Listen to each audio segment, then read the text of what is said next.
estamos no transcorrer do Conupse aqui em Juiz de Fora. Eu gostaria que você falasse um pouco sobre essa mesa redonda, os principais pontos que você abordou no dia de hoje aqui. Foi uma mesa redonda sobre epistemologia das experiências espirituais e a minha fala foi sobre os desenvolvimentos recentes da minha tese de doutorado, né, cujo tema é a sobrevivência após a morte, sobrevivência da consciência após a morte física, e como os filósofos contemporâneos trataram do tema sobre se a gente pode fazer investigação científica desse problema, né? Porque até então ele era um problema apenas filosófico, mas a partir do século XIX, do final do século XIX, ele veio sendo tratado de uma perspectiva científica. Então muitos filósofos pensaram os fundamentos dessa possibilidade, tanto se era possível investigar, né? Se esse problema, se o ponto de partida do problema ele era compatível com a atividade científica ou com as teorias científicas, e se há uma resposta positiva para isso, se é possível investigar, esses filósofos também pensaram o que seriam evidências empíricas, né, o que seriam indícios empíricos à sobrevivência, né? Então a gente tem de filósofos contemporâneos que investigaram experiências espirituais, e que discutiram esse problema, e também de filósofos que não abordaram propriamente o tema das experiências espirituais, mas que quando abordaram temas como filosofia da linguagem, filosofia da psicologia, filosofia da mente, o problema mente-cérebro, mente-corpo, eles passaram pela possibilidade da sobrevivência. E como eles procuravam resolver essas questões filosóficas com dados de ciência, como de neurociência, como eles às vezes também traziam a sobrevivência, eles também pensaram o que seria um experimento para você buscar evidências da sobrevivência, né? Então a minha tese é uma reconstituição desses argumentos, né, e do que seriam as evidências.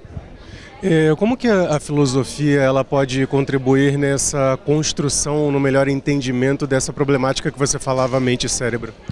De trazer a clareza conceitual dos termos e das teses que a gente usa para fazer as perguntas, né?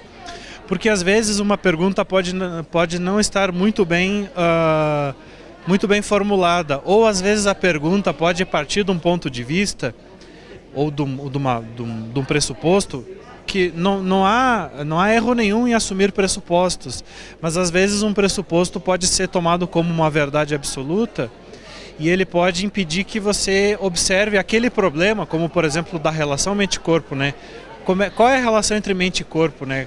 A mente pode existir independentemente do corpo, ou ela existe enquanto o corpo existe, né? Essas são assim as duas visões gerais.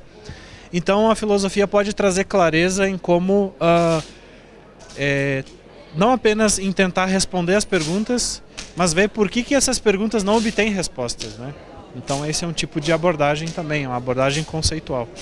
Por que é importante nós termos, e a filosofia ela nos estimula ao longo dos séculos nesse sentido, de nós termos esses questionamentos constantes, de um aprimoramento do nosso pensamento, do entendimento do que é a criatura humana, e não ter esse conhecimento pré-estabelecido que não pode ser questionado? Por que é importante nós mantermos esse desenvolvimento intelectual de entendimento?